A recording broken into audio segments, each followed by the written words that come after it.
This is Jeff McNeely. We hope you go out and visit the fine folks at G&M Milling Company in downtown beautiful Lowray, North Carolina. That's 4000 Taylorsville Highway, 704-873-5758. Give them a call or go visit for all your livestock needs as far as feed or seed or whatever. They'll be glad to help you out. They're really good folks. I've known them for a long, long time. Go visit G&M Milling, 4000 Taylorsville Highway, Lowray, North Carolina.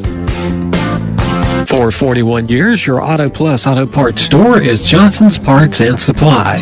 Johnson's Parts provides quality auto parts, helping you to get your work done quickly. Your Auto Plus Auto Parts store is located at 1112 Shelton Avenue in Statesville. Open Monday through Friday from 7:30 a.m. to 5:30 p.m. and on Saturdays from 7:30 a.m. to 5 p.m. Closed on Sunday. Johnson's Parts, your Auto Plus Auto Parts store, located at 1112 Shelton Avenue in Statesville. Any views expressed in this program do not necessarily represent those of WSIC. All systems are a go. Ladies and gentlemen, hold on to your seats. Taking Care of Iredell with North Carolina State Representative Jeff McNeely is about to begin. In 5, 4, 3, 2, 1. Good morning, Iredell County. Looks like it's a little dreary outside today. Looks like maybe a little more rain might be in the forecast. Hopefully it'll clear up some for our Memorial Day plans. Would like to say that Troutman ESC Park at 11 o'clock, which is going on right now. Sorry, folks, I couldn't get on the air any quicker. But they have done a great job down there honoring our fallen veterans with the flags along their walkway. So definitely go check them out. Also, Oakwood Cemetery at 11 to be a wreath laying. Then go Belmont Cemetery at 11:30. And then Iredell Memorial Park at noon concludes. So, and then Jordan Lane, VFW Post on Jordan Lane at 12:30. And public's invited to attend these services. Just know we are the land of the free because of the brave. So let's all take some time today and reflect on the great sacrifices that were made for us to be able to do the things that we do in this country and the freedoms that we have. Moving on into the show, letting you know that I have State Treasurer Dale Falwell on today. Not going to take any calls this morning. We're a little short-staffed and not going to have a chance to really be able to do a little screening because I've become one of the more hated men in America, it seems like. And haven't really took time or the effort. No, I didn't say that. I've took effort, but I haven't gave my side of the story because I wanted to be the one that told it, not somebody in the paper or the news, and they twist and do whatever they want. I had a misstep, and I think it's only fitting that I'll read a little something to you and then discuss there. There are times in life where we all misstep in unintentional ways, and the other Wednesday was one of those times for me. As a result, I want to again offer my sincere apology from the very bottom of my heart to Abe Jones, my fellow representatives, and to the good people of Iredell County. I'm sure there will be folks who think I'm offering this apology in the interest of politics, but I can assure you that is not the case. It was never my intention to belittle or insult a friend who is a fine man on all accounts. I'm very passionate about the legislation we were discussing, and that passion led me to put my words before my thoughts. My intent was to ask the question that would help me understand how we help more young people become an Abe Jones, because that is what we need in this world. I truly want every child to have the best opportunity to get a quality education.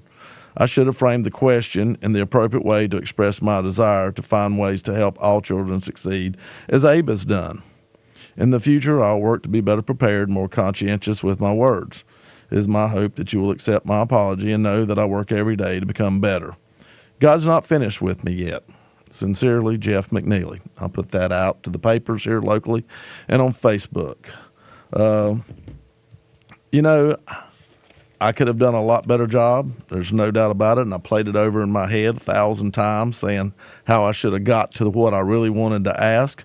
Because the question I really wanted to ask was, a bright child such as Abe Jones was, how could he have ever got this chance if he was trapped in a failing school? And I don't think he may have. And in talking with Abe, he was very fortunate. The recruiter was actually from Harvard in the area, and this happened by stance to stop by his high school on his way back to the airport. And one of the teachers happened to mention Abe, and he got a chance to talk with the man, and he got an awesome opportunity to attend Harvard, grab that ring, graduated from Harvard Law, been a judge in the court systems of North Carolina. He took advantage of an opportunity, and I'm happy. I'm thrilled for him and what it's meant in his life. And that's what we were arguing about, actually, or debating. I shouldn't say arguing, but debating. Was I actually was for the opportunity scholarships, which by and large help underprivileged children get a chance to get the best education they possibly could get and other opportunities that lie in that. And he was actually speaking against the opportunity scholarships, which allows the mostly underprivileged to get these opportunities, the opportunities like he had. And that bothered me, and I'm passionate about it. Work with underprivileged youth here in our county. I have, other than our church. We probably give more money to that cause than anything else as far as charities go. I feel like that's going to make the difference in this world, is them getting a chance, a hand up to achieve. So many bright kids. And I always say the difference between a bright kid and a smart kid is the smart kid is bright and got the chance to be educated to the fullest ability. And the bright kid didn't get that chance, could have, but that opportunity never happened. So I think that it's critical that we try to help people step up in this society and get these opportunities and pray they seize them and take them and do the fullest they can, just like Abe Jones did, which would be awesome. I want to see all boats rise, not just a select few. I just think it's ironic. I've been labeled a racist, 59 years old, tried to work hard in this community all my life, volunteering, doing. I don't recognize color. I recognize people. And people that do well and do good, I'm happy for them. And those who can't quite get there, I'd love to see them do better and have every opportunity to do that. And I'll always work for the people who are trying to improve themselves, who are trying to do better. I'll always try to give opportunities and do everything I can, whether it be politically or personally, whatever. The venom from the left has been incredible. People that don't know me, never heard of me, from foreign countries, from all over the United States, have emailed me and been on my Facebook page and said all these great things about me as far as being a racist and the vulgar, the profanity. Crazy. That's one of the reasons not taking call-ins today. If there's those ones out there who are going to call in and use profanity over the airwaves, I'm not going to subject my listeners to that. The good people of Iredell County, you deserve better than that. One thing that has kind of really bothered me is a lot, maybe close to half of the people that have called and slurred me in whatever way they could have referred to me in some slang term of homosexuality, I guess. And yeah, I do wear some bright jackets and clothes, and so there you go. I don't know if that's a sign. I could care less if it is or not. But folks in the gay and lesbian community, I suggest you beware, because your fellow political partners, they don't really care for you. They just need you. By the way and what people said to me and the insults, I don't see how they could care for y'all. It was sort of sad. I'm not going to say a lot more about this. I'm going to move on. I hope people that know me, and I think they do, understand that, yeah, I could have done a lot better in framing those questions. But at the end of the day, it was no malice intent. It was to truly ask, how do we not have more opportunities? And if you got an opportunity, it's like being in the river and the current's strong, and I don't care how good a swimmer you are, you're not going to be able to go forward, and you may drown. And somebody throws you a lifeline, and you grab it, and you get to safety. And then you turn around, and you see somebody else struggling in the same situation you were just in, and you don't throw that lifeline back in to give them the opportunity. Well, that's sad. And that's not what God put us here for. It was to help each other as much as we could. We're going to move on. We're going to talk just a smidge about the debt ceiling deal. We'll call it a tentative deal that's out there right now. It's still in progress. I don't know. This looks like one of those pieces of legislation right now that nobody's happy, so it might be pretty decent. I think we're going to have to address our debt issue. So we'll see where it goes and what we end up with. I know there was a lot of different requirements, and at the time, the left was not willing to budge at all, and the right really wasn't much either.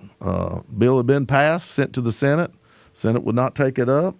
So we'll see if we can get this diverted. The date has been pushed from June the 1st to June the 6th now, according to Secretary Janet Yellen of the Treasury. So we'll see what gets done in Washington. Can we work together? I pray that we can. I pray that we can. One of the other unusual things going on, also, Roy Cooper this past week or so has claimed a state of emergency over the existence of legislation that's still in the House and the Senate over the future of public education because of the very same bill that I was so passionate about. So this is a very controversial bill. But I kept hearing arguments more about how this would hurt school systems. And know this, we are very blessed. We have a great school system, both actually in both situations in Iredell County and Iredell Statesville schools and Mooresville graded schools. We are very blessed to have the quality of teachers, educators, to the administration we have. They do a great job. I actually went and toured some of the schools 2 Mondays ago. Take your legislator to school day and got to go and saw great things happening. A lot of different things were going on with technology, was impressed with that. The kids were able to use their laptops and their tablets to do a lot of their work, so they're getting associated with stepping into the 21st century for sure. And I think that also entices them to want to learn because it's kind of neat getting to play with the computers and the tablets and using those programs. So I saw everybody seem to be engaged. And so we're very fortunate there. But in education, one size does not fit all. And with the pandemic, we had a severe, in my opinion, learning loss period there. And we're trying to just catch up. You know, the idea is to improve every school year on our ability to teach kids and test them. And so we actually fell way behind. And so now we're just about to get back to where we were. So there's some kids that are going to need extra help. Maybe this opportunity scholarship's going to be the answer. Maybe not. Maybe charter school is going to be the answer for some instead of the regular normal public school. They're both public schools, but they are a little different. Or maybe the public school is still the best fit, and that's where you want your child at, and that is your option. That is what we want. We want the parent to figure out and find out and ask the questions to see what fits their child's educational needs so that every kid gets the best possible education, because that's critical. It is critical in this world to be able to compete for jobs later on in your life, for all the different things you do, to know how to manage your money, to be wise. Education brings about knowledge. So let's talk about what's best for the child, not what's best for systems or the whole body of education, but the child. In the House budget, we had actually approved 52% of our total budget was going to go to education. That was up about 4%. And some people say, oh, 4% ain't enough. Well, that's 4% on $30 billion. So that's an increase. Now, the Senate come back with a budget, not so much. We're going to work through that. We're going to try to get there some way or another where we get it and we get education funded and we get teachers decent raises. And they need that because inflation has been really hard on all, especially them. So bear with us. The budget's not done. The House budget wasn't accepted. The Senate budget wasn't accepted either. We voted not to agree or concur. So we're now in conference trying to work it out. And there's a huge gap there between our budget and theirs. And this is going to take a while, folks. So be patient. But I think when it's all done, I think we're going to come away with a budget that moves North Carolina forward, supports education, whether it be public, whether it be private, whatever it may be. It will support your child in getting them the best education possible. And that's what we want. I thought it was kind of ironic that Roy Cooper come up with this state of emergency on education because of a bill that's not even passed yet. So, especially since his youngest daughter went her last 4 years to private school, and he has the audacity to tour the state. The hypocrisy there screams pretty loud. And hey, if that's where he felt like his daughter needed to go, I'm not knocking that. But don't be the one that does one thing and says another. And that's what we're seeing. No, I'm not going to be quiet. No, I'm not going to be one that sits around and be passive just because of the experiences that happened to me. I'm still going to tell you what I feel like's on my mind. That'll never change. If it does, then I'm done with this job and I'll go back to doing whatever. So just know that. Also, want to get into California Proposition 12 has caused a major disruption in our food industry, especially in our pork industry. And it's done this really actually countrywide. And what Proposition 12 has done is increased the pen size approximately 3, almost 4 times what it is now. And I'm sure a lot of animal advocates out there are saying, well, this is wonderful. Well, no, what this will mean, instead of having single pens, we will now have pen groups. And in pen groups, you will actually have what we've seen all along. Some animals are bigger and some are smaller. There's a pecking order. And you'll see animals getting beat up, roughed up, possibly even killed by the larger, more dominant animal in these pen situations. Because if not, you're talking about only a fourth of the number of head of hogs that can be grown in a particular house if we don't go this way. So California, I think, actually thought they were increasing animal welfare when there's really the chance that they're actually hurting more animals. But what it's really done is told us that one state can control another state, basically on how they go about doing their practices in their private businesses. And I think the Supreme Court missed this one badly. And not only is it going to affect us in this way, but there'll be other states that come out telling us what we can and can't do in North Carolina in our private businesses so that we can sell there. And that's just not the true aspect of the interstate clause, commercial clause that's out there. So I'm sure at some point in time, this is going to get so ridiculous, the Supreme Court will have to revisit. So we will see. We will see how this goes. In the meantime, just know this, the price of bacon's going up. And so if you think your food products are high now, just wait. It's going to get worse. And then speaking of high cost of food, a milestone was hit, and we're very glad of it, and we're very gracious. North Carolina agriculture has topped $100 billion, actually $103 billion, economic impact for the first time. We've been in the 90s trying to get there. We've actually reached $100 billion. We're still the number one industry in the state, and we're growing. Now, unfortunately, some of that $10 billion, which is what it was, a $10 billion increase from last year to this year, was because of the record inflation, which increased the food prices dramatically. So it is a great thing to finally achieve the goal that Commissioner Steve Troxler had said of reaching a $100 billion impact. But the way we got there, unfortunately, wasn't so much we grew the industry as we saw the input cost and the output cost and the increase in prices increase that number. So I'm hoping that we can grow it organically and get to 100 billion without putting such a strain on the consumer out there and their pocketbook, because we all eat. And so this has hit all of us, and it's made life very difficult. And with stuff like Proposition 12, it will only get worse.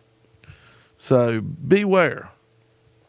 Next question, I guess, is, do we run legislation that tells California they have to use half the amount of water to grow their vegetables and their almonds because they're very water-friendly plants? A lot of the produce we get comes from California. Broccoli, just go down the line. So many things come from there. And it uses an extreme amount of water. And they're already in issues out there where they're having to ration water and their usage of it. And luckily they've had quite a large snowfall this winter, and so they will be able to survive off of that. But for a while. But if it's a hot summer, look out. They're going to and dry. They're going to use a lot of water. So maybe that's what we do. And then they'll have to figure out how to grow all their crops on half the water that they've been irrigating with. Just one of those things that I see happening. Flipping over to a little bit of a different scenario, the Pentagon has overestimated the value of the weapons it has sent to the Ukraine by about $3 billion. So now they can send more weapons without having to ask Congress. The reasoning behind what they said is it's what it cost when it was purchased is the value they're going to use, not the replacement cost. I want y'all to think about this. So they're thinking we're stupid enough to believe that this is how they can issue more weapons, which I ain't saying the Ukraine don't. But the stroke of a pen to go back and look and see what you paid for it before the increase of inflation on all goods, and to say that we can send more because of that without getting congressional approval, well, that's crazy. They can value those weapons, I guess, at about anything they really want to, can't they? So what is the end without watching and getting approval?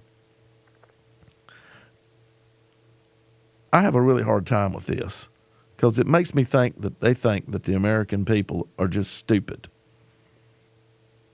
It's going to cost something to replace these.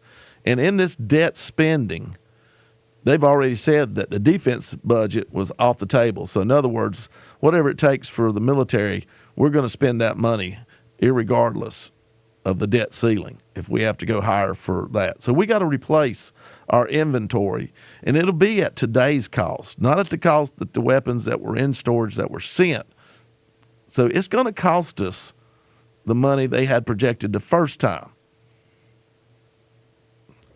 I think this is crazy. I think this is another example of the Biden administration assuming that we are stupid. And he's running again in 24. Just saying.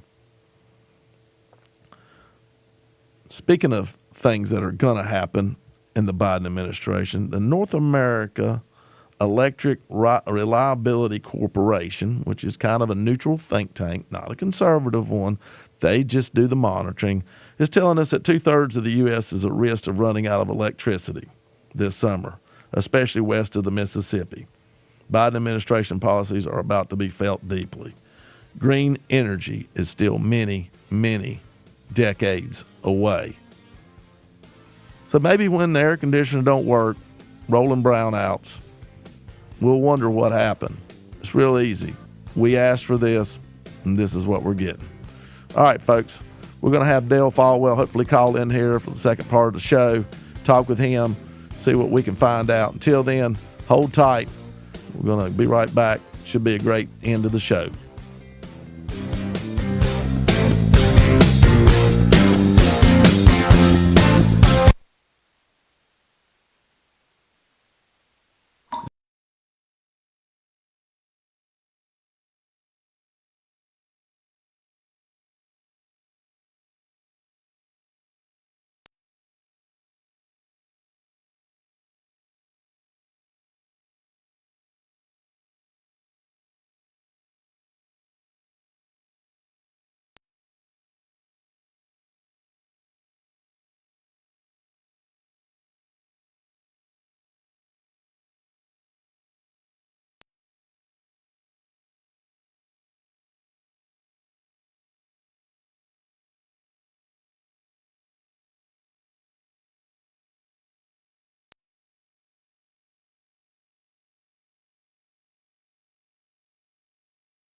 Folks, we're back here for the second half of the show. It is a holiday, but I'm waiting on my guest. I'm waiting on Treasurer Dale Falwell to call in.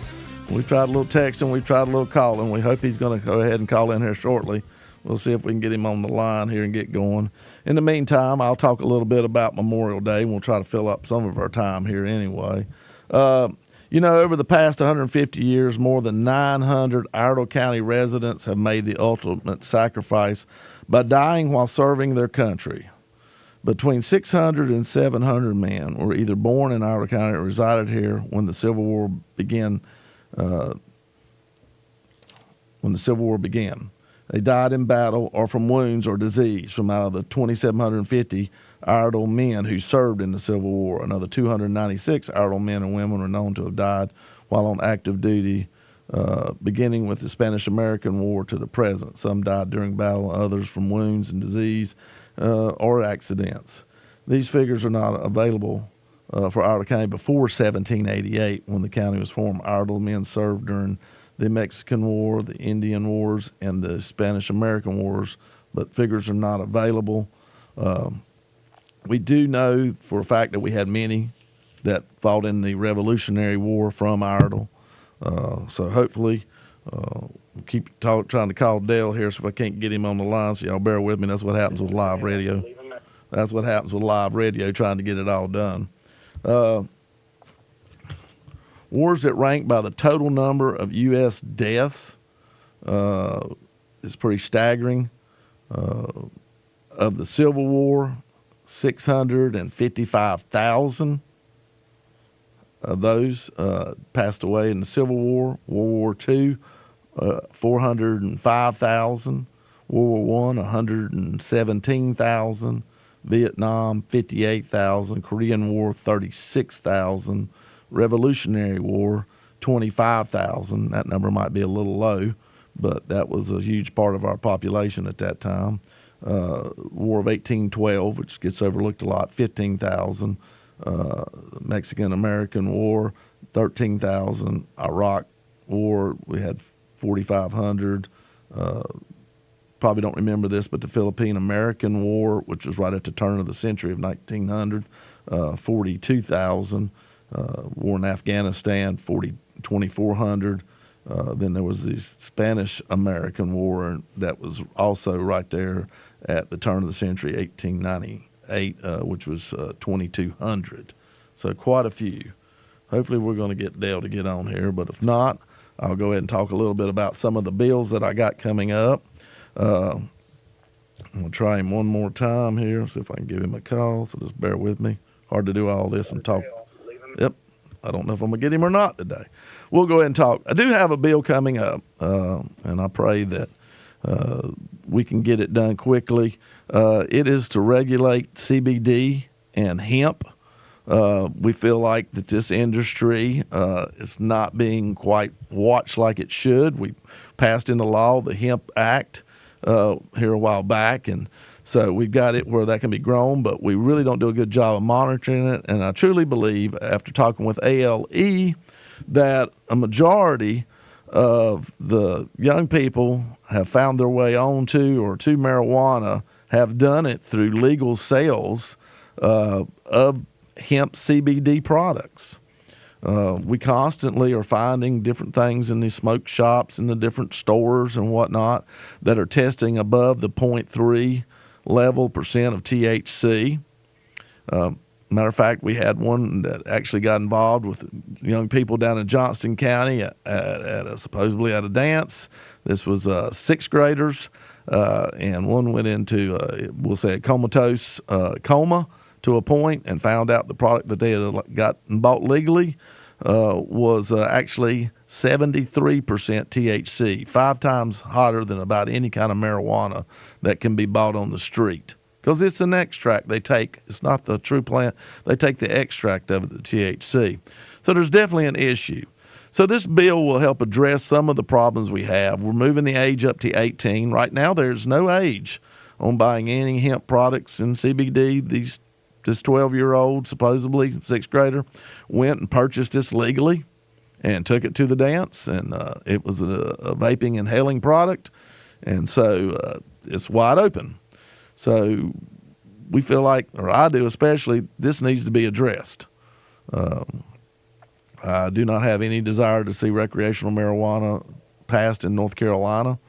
I know there's a lot of people think it's going to happen on the federal level, and they may be right. So we'll see.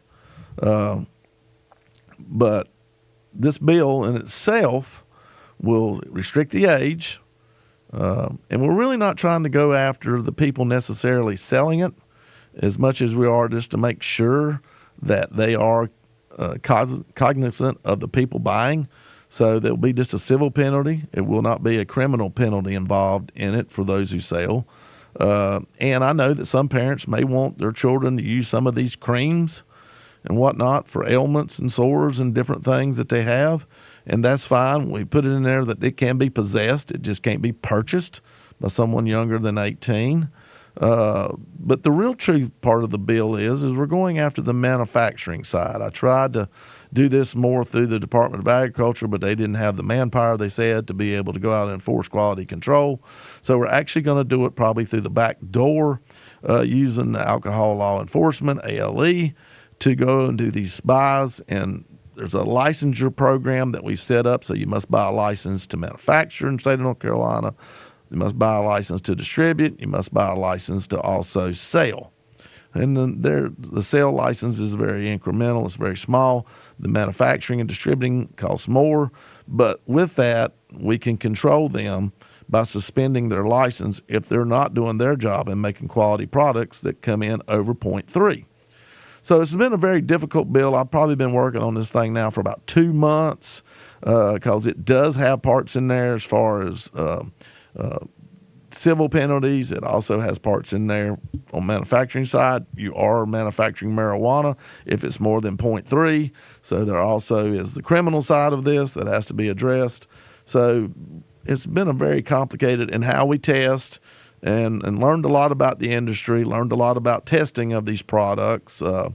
It seems to be that the industry will completely flat out tell you that if they make 1,000 of the gummies, there's going to be one that's probably going to be what we could call pretty hot. So it's going to be one that's going to be, it's going to make them fail the test. And if we have to buy that particular one and test it, then they're in trouble for selling pot. So you understand that that's not what we want. We still don't want that. We want better testing, but we will allow a batch blend to be tested to prove it, but they will be warned. They will have their license suspended anyway. They will not be persecuted, though. So, or prosecuted, I should say. Persecuted, prosecuted, whichever way you want to term that. So that part's a little tricky into itself, but that tells me that they need to do a better job of their blending, their mixing. It should be uniform all the way through. So hopefully we're going to fix this issue.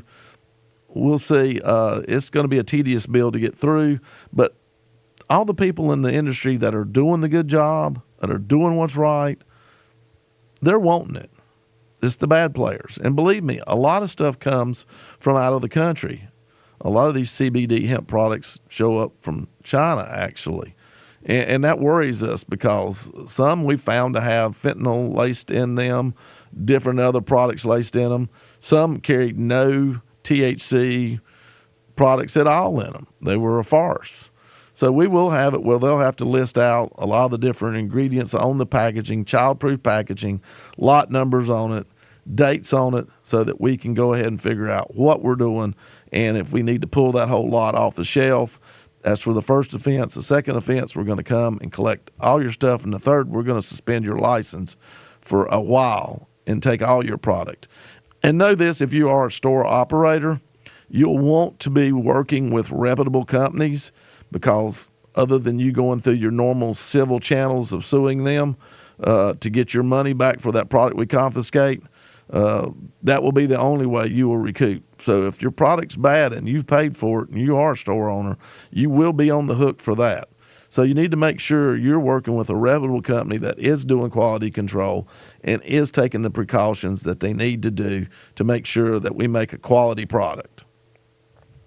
So I wish we could test it on the front side, but unfortunately we're having to hold the industry at bay to make sure they test it so that they don't get in trouble on the backside. Sometimes the laws get made the best they can. So far, like I said, we haven't had a lot of pushback. We feel like once the bill starts really moving, we probably see some players in the industry that are maybe suspect that will probably not be happy with the bill. We do have to make sure that we do test it right. There's also another facet to this called Kratom, which is another product that's becoming popular really fast. There's a lot of these products out there that we're finding. They're compounds, they're synthetics, they're all these different things. Kratom's actually a naturally grown herb, we'll call it, and it is being used in the same way. So we do have issues with it also, so we are going to regulate it at this time. We're finding more products all the time, so this bill probably will be changed over its duration, not probably till it's passed, but it definitely will be changed in the future to add some of these other new products that tend to pop out on the market that are being sold legally.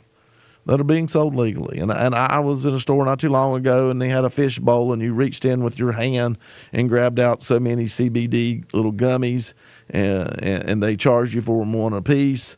And I thought about how people's hands are in this jar, and then they're consuming it, and the whole thing just gave me the creeps to a point, thinking about all the different issues, no labeling, no nothing. So it kind of got started where we're thinking that we need to take a look at this and see what we're doing. Two of the other bills that I'm working on right now, and yes, folks, I'm filling up some airtime because I haven't got Dale to come back to me yet. He's about missed the whole day here on this one, but we'll get him back another time. It's always interesting to have him, and he is running for governor, so I'm sure he would like to talk a lot about that. But it is Memorial Day, and maybe something's come up, and he's been unable to call. I have not received a text. But two of the other bills I'm working on are very similar. One of them involves young people and the addiction that they have with social media and the algorithm that tracks their data. So that's been a really unique bill. And the other one is very similar to it, and it's actually called Sammy's Law, and it goes back to a young man who was able to, through TikTok, once again, I'm slamming on China, but, you know, they're a pretty easy target because they don't care a thing for us over here. They've just seen poison all of our youth, I believe.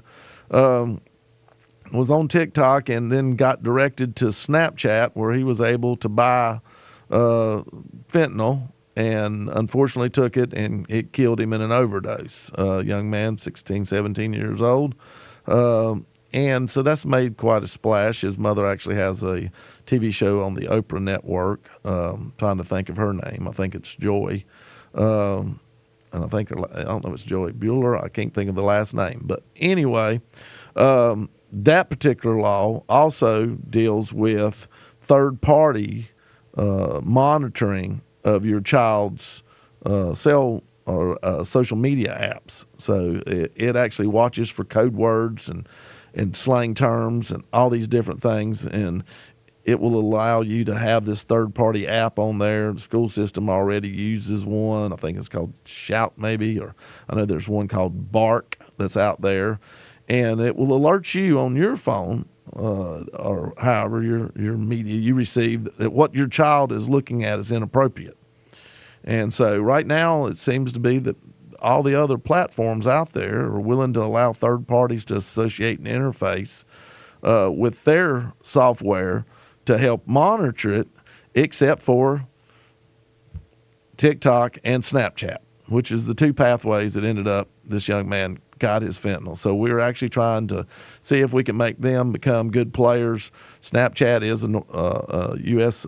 Company, so we've reached out to them.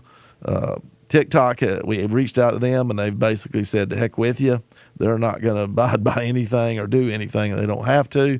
So, this goes back maybe kind of along the lines of that Proposition 12. Can North Carolina rein in an international company if it does business in North Carolina? Well, to me, in this case, it's extremely harmful.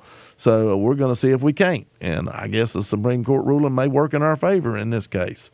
So we're working on that with Sammy's Law. And then on the other one, the social media algorithm in technology, basically that bill, what happens is when you're on your phone and all of a sudden, you happen to stop just a little bit of a second or two on an ad or whatever else, next thing you know, all you get are these ads and all kind of different things associated with those kind of ads. Now, the really scary part about this is even though a lot of sites ask you if you can be tracked across the apps and you say no, they're still doing it, even though you've told them no. And so what happens is we call this third-party data. So if you're on one website or one app and you happen to look at, I don't know, we'll say for young ladies, the big thing is these dieting or exercises or the different programs, exercise dieting programs you can get into. Next thing you know, when you're off of Snapchat and you're over on Facebook, all you get fed to you all of a sudden is all these different things about, how to lose weight, how to firm this up, how to look like this, the Barbie physique, and a lot of body dysphobia issues that are going on, a lot of unachievable things. And it really does have emotional damage to our young people, giving them these false ideals that are going to be almost impossible for them to capture, to do. And next thing you know, they're sucked, I like to call it sucked down a wormhole into 2 or 3 hours later on their phone, because what their mind tells them they want, it keeps feeding it. And it's almost like sugar to a diabetic. And at some point, it can almost lead to fatal, because there is an increase in teen suicide, and especially because of the pandemic that we face. With that pandemic, it isolated ourselves. The next thing you know, we're just here by ourselves. And you know what we got? We've got our different little apps that we're into, or different social media things that we're on our phones, our laptops. We're on all these things, and we're not having conversations between each other. We're just sinking into our own abyss of emotional thoughts. And that's not good. We need interaction. And they continue to feed us what our mind seems to crave at that moment in time. So this bill will help stop this third-party tracking, we'll call it, from app to app. And that's really important, because without that, you're never going to get away from, break that phone and get away from it and actually go back and forth between each other and have social interaction. So you'd be surprised the damage this has done. And like I said, so many different things, and we've had a lot of young people come forward. And this bill was actually pushed forward by quite a few young peoples, and their alliance that they have, Young People's Alliance, brought this to us saying this is a problem. So even the young people out there, your young adults, whether they be under 18 or over 18, they realize that this is a problem in their generation. And tell you the truth, it's a problem in the older generation. I don't dare be having a conversation with your wife and scrolling through Facebook and accidentally stop on an ad, because next thing you know, that's all you're going to get fed on yours. It's almost like you can't break it. So it's just crazy. It's just crazy how it works. So hopefully we're going to get that. We have had quite a bit of pushback on the algorithm, because this is how they make money. This actually affects their advertising. So they've not been real happy with the social media algorithm in IT. So it's going to be interesting to see where this bill goes. We're trying to set up a meeting and get all of the names in the room. We've had quite a few contact us already. We've talked a lot with Google, talked with Meta, that's Facebook now, and Instagram. So we've talked to a lot of these different ones. And I don't think that's Dale, so we're not going to take it. Not sure who it is.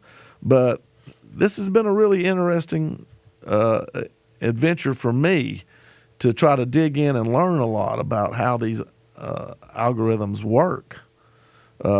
And they're into all different parts of our lives. And that part we don't realize how it affects us. Even if we're watching movies, when we go away from one app, Paramount, and go to another one, maybe Peacock, and all of a sudden different things pop up on ads or suggestions, or they feel like they know us.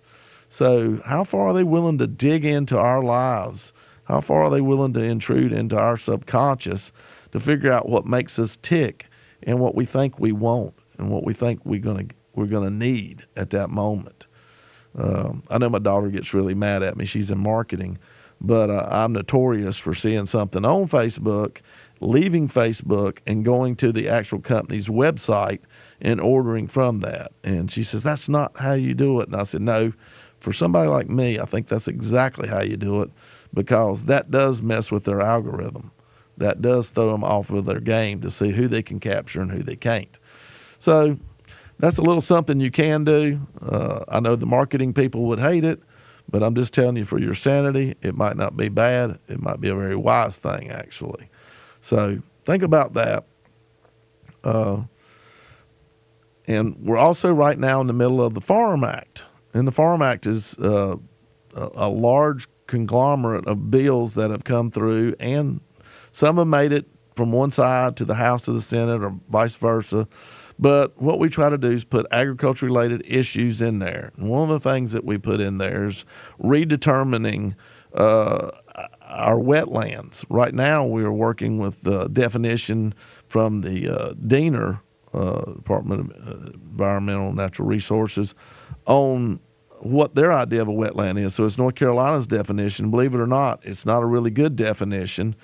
And the Supreme Court just struck down the Biden administration in trying to increase the reach of the waters of the U.S. So you've heard of WOTUS, waters of the U.S., where they want to come out and regulate your mud puddles in your pasture.